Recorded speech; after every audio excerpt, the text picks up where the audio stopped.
Thanks so much, Craig, and thank you to Call Scotland for inviting me to be on today's webinar.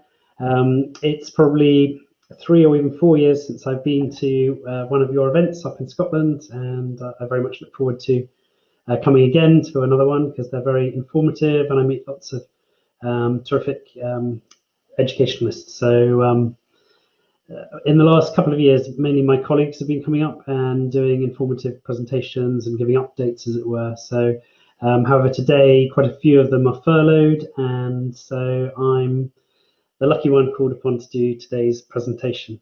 As we're quite short on time, I'm going to rush through quite a bit of information for you.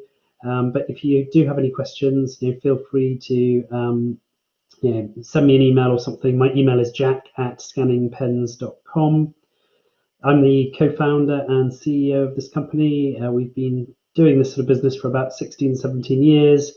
I hope some of you have heard of us during this time. It's really the last 4 or 5 years that the business has really taken off because these sort of portable scanners, as you can see here, have become a lot smaller, a lot more high-tech.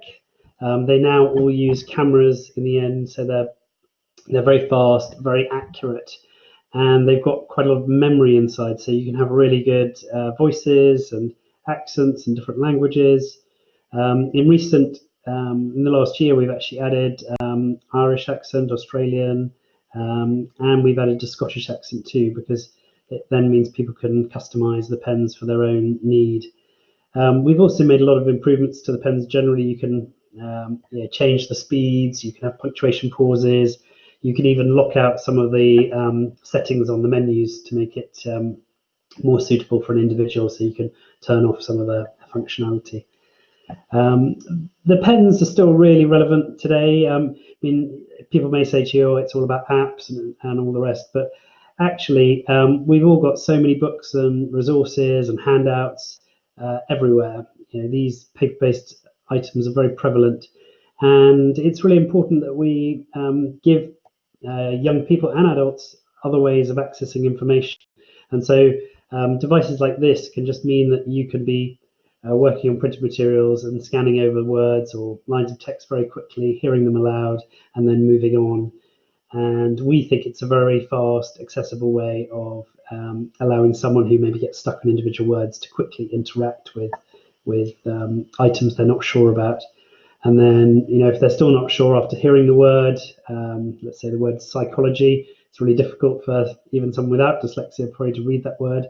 You scan over the word, it says psychology. If you know what it is, that's great, but if you don't, you can then select dictionary definition, and it will show you a definition and read that definition out to you.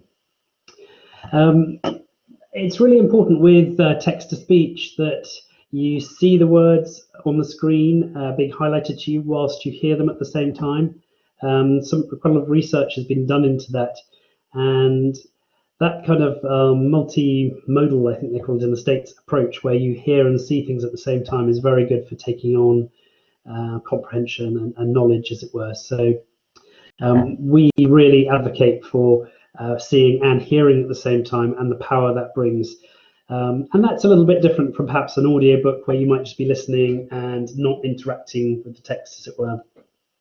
And as mentioned a bit earlier, I love the way you can just quickly go in and pick out words you're not sure about, because more often than not, someone can read some of the text and they just want to hear the bits they get stuck on. And using these pens allows you to really just focus on the words, lines of text, that you're struggling with.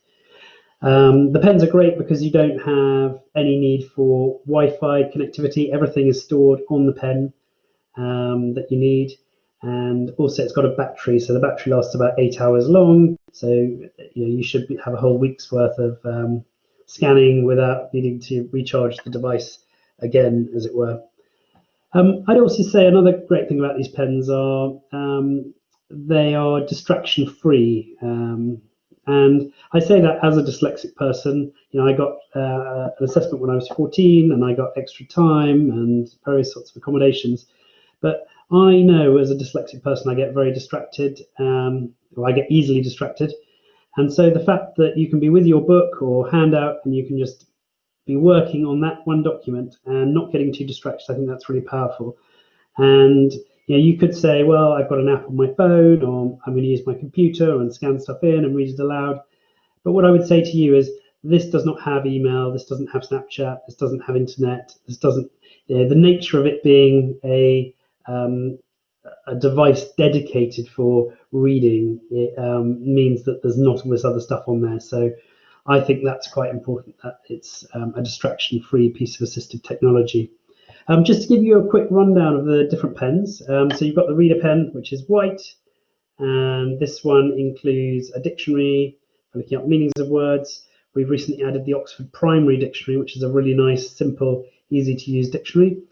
And then there's also, as well as dictionary, I don't know if you can see that on the screen, there's also scan to file and voice recorder.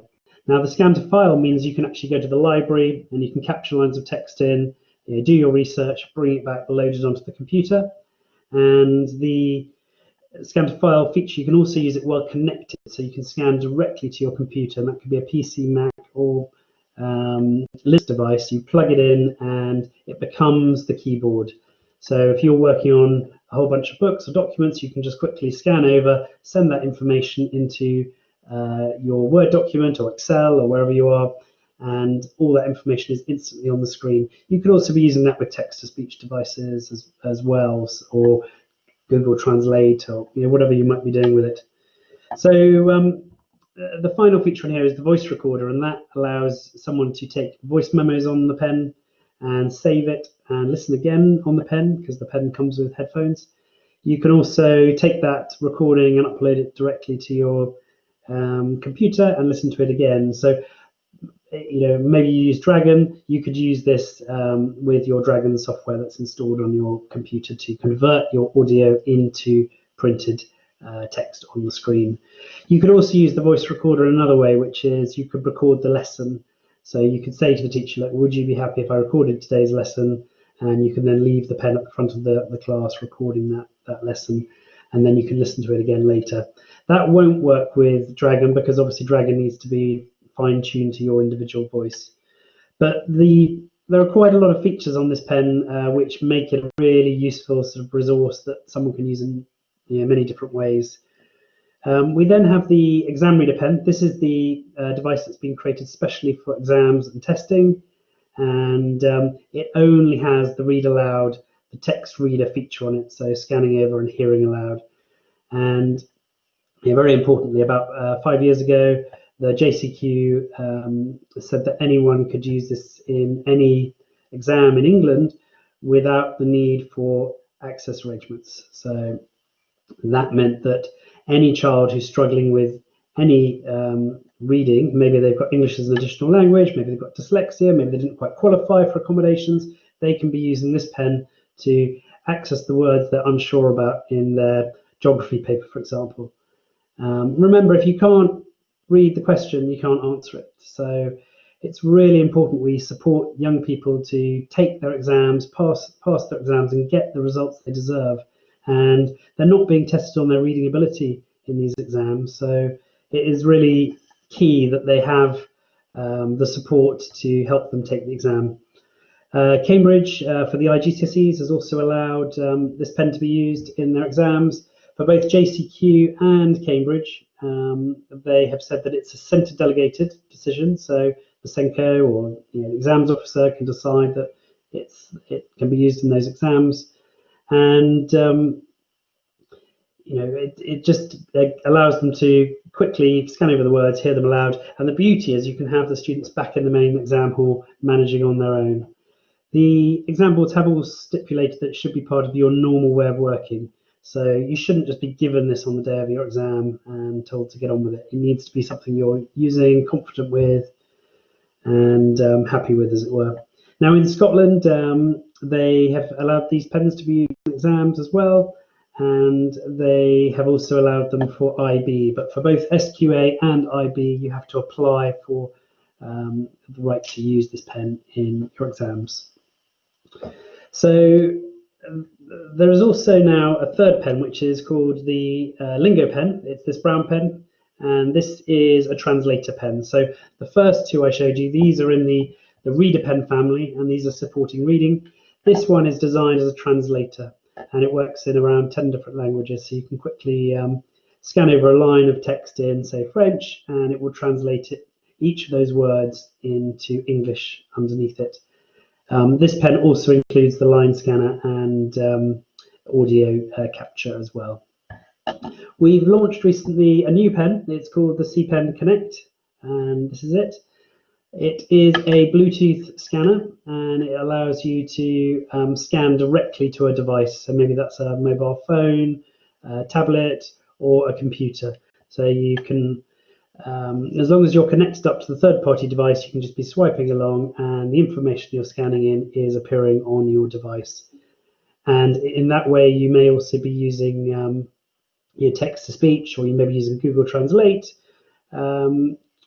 Or you could just be doing data capture. So these products, we really, they're evolving over time. They're getting better and better, and they just allow someone to be doing that, taking some of the hard work out of their daily life and simplifying things so that they can focus on what they need to be doing.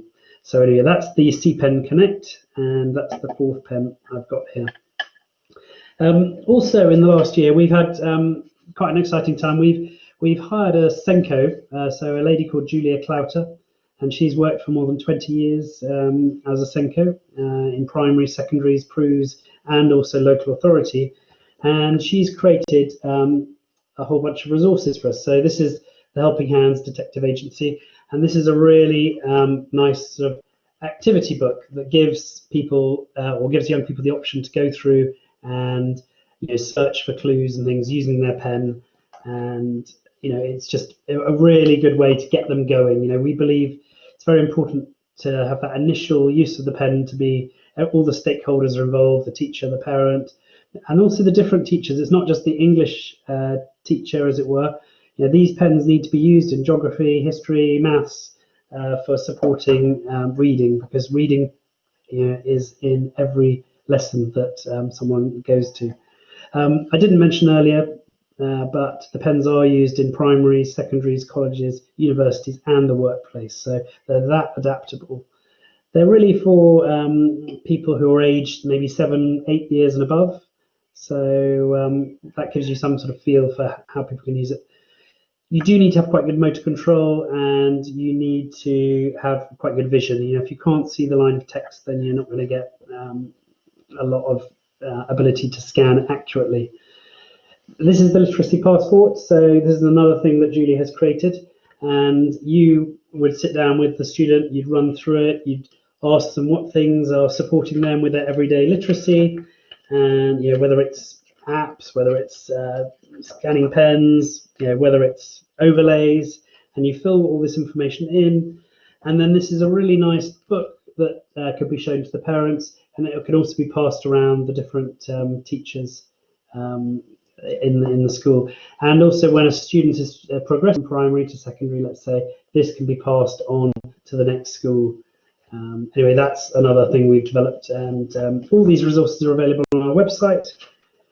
And what was I going to tell you about next? Yeah, we've got a 30-day trial for schools, so all schools can try the pens out and have 30 days of using them for free. That's available for schools, colleges, and unis. We do also have a 14-day free parent trial. Now, that's something we've introduced recently because of COVID-19, and that's been quite popular, actually. A lot of parents have been taking us up on the 2-week free trial to allow their children to be using this device at home. We offer free support, so you can always get in touch with us and ask us questions. We've got a great video bank on our YouTube site, so go to YouTube and type in scanning pens, and you'll find case studies and videos about people using these pens from all over the world, actually. We are now on the XMA website, or database, so that makes purchasing in Scotland much easier. And we do have some case studies now from Scottish organisations. I think I'm about to run out of time, but I was just going to do one quick scan over a line of text. The